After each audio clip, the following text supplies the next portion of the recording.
పరిచయులతో ఇలా మాట్లాడుతున్నాడు. ఏమంటున్నాడు అనంటే, మోషే పీఠమందు ఏదైతే ఉందో అది మీరు చేయండి చెప్పిన మాట. అంటే నా మాట ప్రకారం మీరు వినండి. మీరు నా మాట ప్రకారం మీరు చేయండి. కానీ వారి క్రియలు ఏదైతే ఉన్నాయో చేయకండి. ఎందుకంటే వారు చెప్తారు కానీ చేయరు. ఎందుకు చేయరంటే పెద్ద పెద్ద సింగులు పట్టుకొని నడుస్తారు. మందికి కనబడాలని చూస్తారు.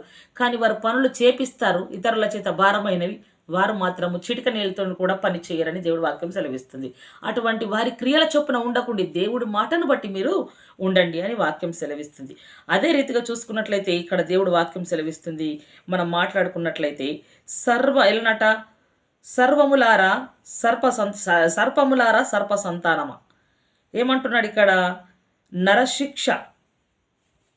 నరశిక్షను మీరేలాగూ తప్పించుకొందురు అంటున్నాడు. ఎందుకంటున్నాడు ఈ మాట? మత్తయి సువార్త 23:33 అంటే సర్ప సంతానముగా గుర్తించాడు పౌలు భక్తుడు మనల్ని. సర్ప సంతానమా, మరణశిక్షను మీరేలాగూ